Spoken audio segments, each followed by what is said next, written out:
fake stuff and said a lot of stuff that, a person that you claim that you cool with, you would never say. So that was my big issue with him. I just know, character take you a long way. And I just don't agree with the character, actions that he took.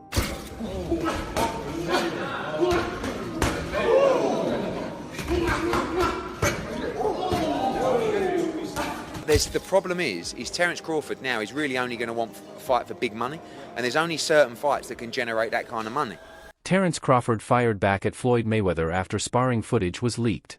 Crawford said he was upset by Floyd's actions and felt let down, especially since Mayweather always claimed to be on good terms with him. He made it clear that private training sessions should never have been made public and stressed that a fellow champion should show more respect. I had disliked a lot of things that he was saying, and how he was acting, being that, me, I'm a real individual. I just felt like, we was all cool at one point in time. And, when the Errol Spence fight was getting mentioned and talked about and, signed, I just felt like he just did a lot of fake stuff and said a lot of stuff that, a person that you claim that you cool with, you would never say. So that was my big issue with him. I just know, character take you a long way. And I just don't agree with the character, actions that he took. Eddie Hearn's recent comment that Terence Crawford should consider retirement highlights the debate in boxing circles about Crawford's future. Hearn praised Crawford's career, noting that he has dominated multiple weight classes, beaten top-level opponents, and proven himself as one of the all-time greats.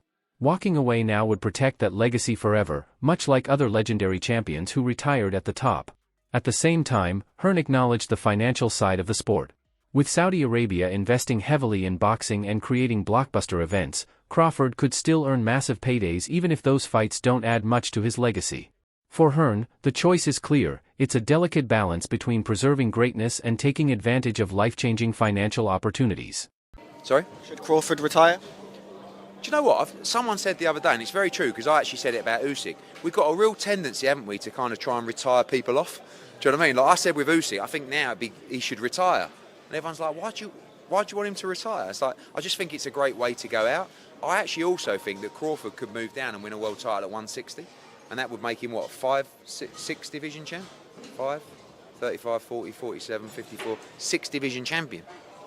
But the problem is Terence Crawford now is really only going to want a fight for big money, and there's only certain fights that can generate that kind of money. So Shakur, he was obviously very close to him, seemed to say, so maybe that's it. Floyd Schofield believes Terence Crawford should step away from the sport while he's still on top. In Schofield's eyes, Crawford has already achieved everything that defines greatness. He's been the pound-for-pound king, collected titles in multiple weight classes, and defeated the best fighters of his era. Schofield isn't questioning Crawford's skill or legacy. Instead, he warns that fighting on could bring unnecessary risks. If Crawford does decide to return, Schofield says it should only be against rising talents like Virgil Ortiz or Frank Martin. That would mark a true generational test, showing whether Crawford can still handle the hunger of the new wave. Still, Schofield's words come with respect. He makes it clear that Crawford has nothing left to prove, and retiring now would keep his record and legacy perfectly intact. So, I feel like Crawford, he could retire if he wants. I feel like if he does get another fight, I would love to see him in there with Virgil or Jerron. I feel like those are both great fights, but those are fights we just got to see. We just got to see those fights before. I feel like those are the only 2 fights I would entertain. Not a rematch? Maybe a rematch with Crawford and Canelo? I feel like it wasn't close enough. It wasn't close enough. Really? If it was close, maybe, but it just was like, it wasn't close. The debate over a dream matchup between Floyd Mayweather and Terence Crawford continues to fire up boxing fans. Online discussions often imagine what would have happened if both men met in their primes. Mayweather's defensive brilliance and unmatched ring IQ made him nearly impossible to beat, while Crawford's ability to adjust and finish opponents has kept him dominant in every fight. But the reality is clear: Mayweather is well past his prime and no longer has the speed or stamina he once did. If the two faced off today, it would be more of a spectacle than a true test of greatness. That's why fans focus on the what-if angle, because the fantasy of their primes colliding will likely remain just that, a fantasy.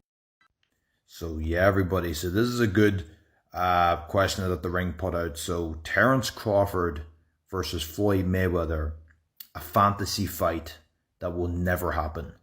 Now, this is a really good question. Who will win between these two? Me personally, if this was old Floyd Mayweather, well, I'm going to say Pretty Boy Floyd, I'm talking about like the younger version of Floyd Mayweather. Floyd Mayweather wins. You're talking probably prime Floyd Mayweather versus prime Terence Crawford. You could see Floyd Mayweather beating Terence Crawford, but you're talking about money Floyd versus Terence Crawford. I see Terence Crawford stopping him in the later rounds due to Floyd Mayweather's passive style and Philly shell. I believe he'll melt. Terence Crawford would just break him, I think. People forget what Manny Pacquiao was able to do on Floyd Mayweather, have success with him certain parts of the fight, and people just need to see, Floyd Mayweather's, I would say, fights, later down the years. I think Crawford would just be able to break that defense. I don't know. The thing is about Terence Crawford, he has a very, very awkward style, very awkward foot movement and footwork. This is the thing. A lot of people were thinking, no, nobody beats Floyd. Or if you try to compare somebody else, no, this man will beat Floyd. Floyd would beat everybody. I don't think it's a case of Terence Crawford, everybody. I think Terence Crawford would have been the man to actually beat Floyd. Honestly, for what he did to Canelo Alvarez, he beat a 168 Canelo Alvarez. 168 Canelo Alvarez.